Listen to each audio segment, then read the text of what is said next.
Good morning class. कल की class में हमने देखा था साइंस। तो साइंस का जो वर्गीकरण है वो कल की क्लास में हमने देख लिया। पूरे साइंस के दर्शन हुए कि कैसे फिजिक्स का विकास हुआ, केमिस्ट्री का विकास हुआ और बायोलॉजी का विकास हुआ। ये प्रमुख 3 शाखाएं हैं जिसमें से हमने छात्रों को ऑप्शन रखा कि आप सबसे पहले कौन सा सब्जेक्ट पढ़ना चाहते हैं, जिसमें आप सभी छात्रों के द्वारा बहुमत में केमिस्ट्री सब्जेक्ट चुना गया, जिसकी आज हम क्लास कंटिन्यू करेंगे।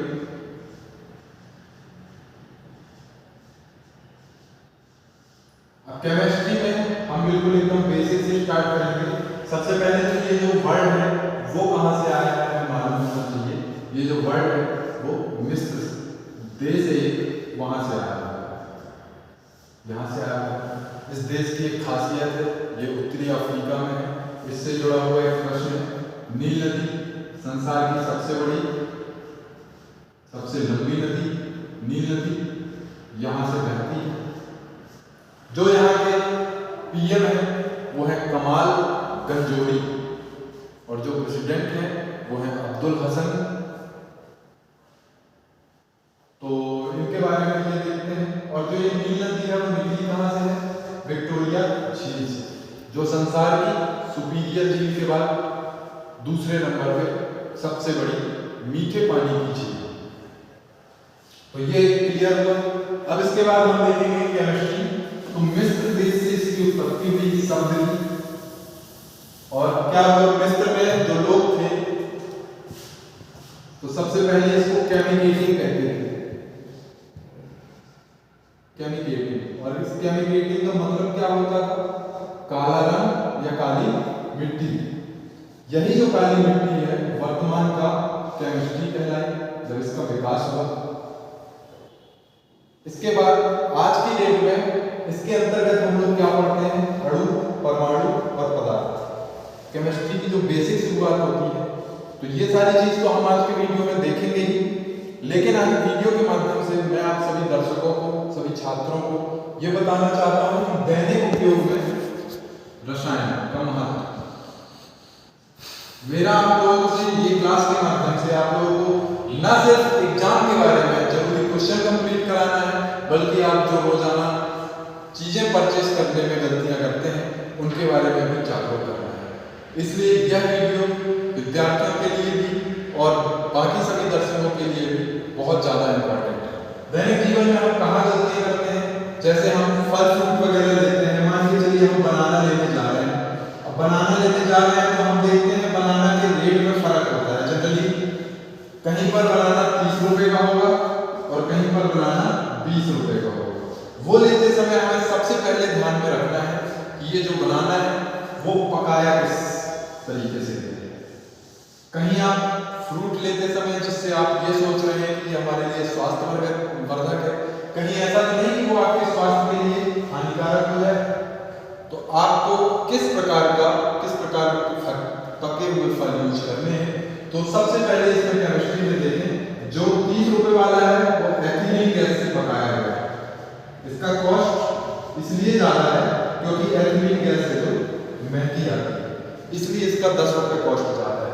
और जो 20 रुपए है, जो आप देखते हैं कि बूढ़ी माता, बूढ़ा व्यक्ति, छोटा बच्चा 2, 4, 6 दर्जन केला रखा हुआ है, तो वो केला कैसा पकाया गया होता है? कार्बाइड और एथ्रेल के द्वारा, जो पूरी तरह से शरीर के लिए हार्मफुल है। तो हमें इग्नोर करना है ऐसी चीजों को और यस करना है इसको, एथिलीन गैस। तो सबसे पहले जब आप कभी भी फ्रूट्स लेने जाएं तो उसका पता लगाएं किस विधि के द्वारा पकाया गया है। यदि वो कहता है कि हमने इसको पकाया है कार्बाइड डाल के, तो इसको बिल्कुल एकदम से नो करें, क्योंकि वो जितना ज्यादा आपके लिए स्वास्थ्यवर्धक नहीं होगा उससे ज्यादा वो हानिकारक होगा। इसी प्रकार जब आप साबुन लेने जाते हैं तो साबुन में भी आपको गलती नहीं करना है। साबुन में पदार्थ मिलाया जाता है फ्लोराइड।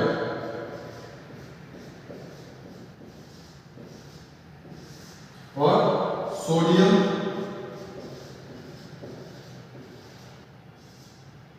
लोरेट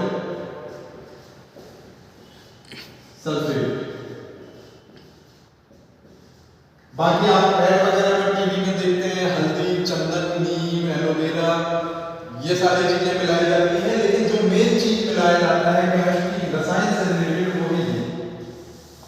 इससे क्या होता है, झाग फेंकता है। ये जब हम साबुन लगाते हैं तो व्हाइट व्हाइट जो एजेंट के तौर पे आता है वही है। इन दोनों की अधिक मात्रा शरीर के लिए नुकसानदायक है।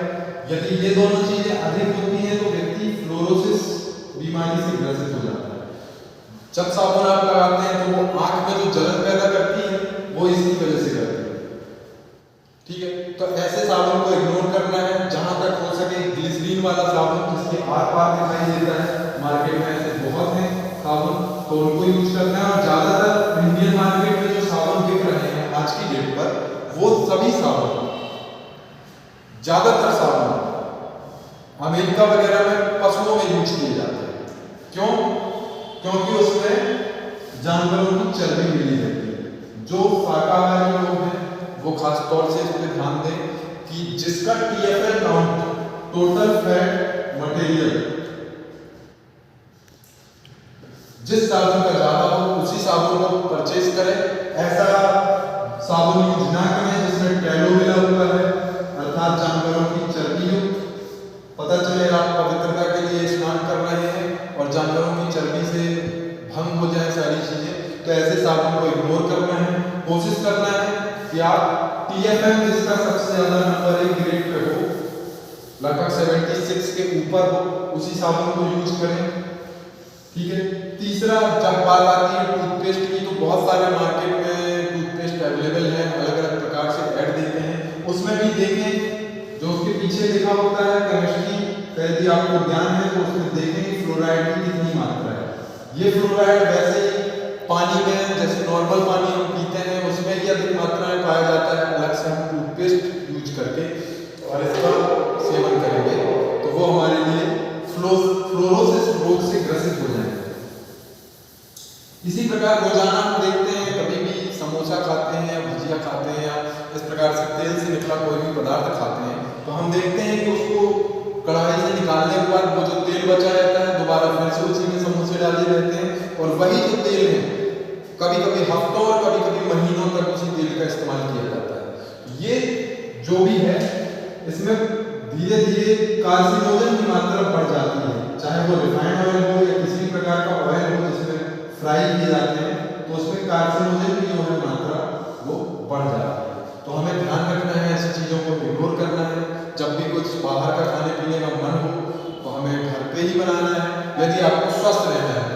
जब ये कार्सिनोजन की मात्रा उसमें बढ़ती है तो क्या हो जाता है, हमारे जो त्वचा में ऑन्कोजीन होता है वो इफेक्टेड हो जाता है, जिससे त्वचा का कैंसर जैसी समस्याएं उत्पन्न हो जाती हैं। आगे से हमें बिल्कुल भी ऐसा नहीं करना है। फल फूल और ये बाहर की चीजें जो आजकल नई नई बीमारियां आ रही हैं इसी वजह से आ रही हैं। तो दैनिक जीवन में आप देख रहे हैं कि केमिस्ट्री का कितना अधिक महत्व है।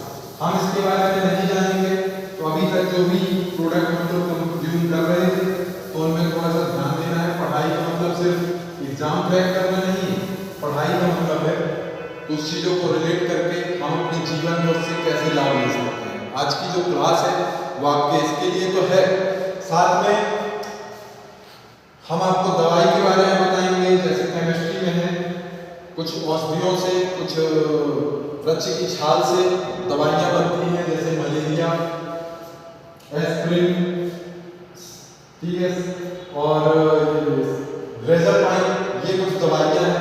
वो किससे बनती हैं? तो रेज़रपाइन जो है वो सर्पगंधा से तैयार की जाती है, सर्पगंधा की जड़ से, जो किस काम आती है? हाई बीपी और नींद न आने के लिए।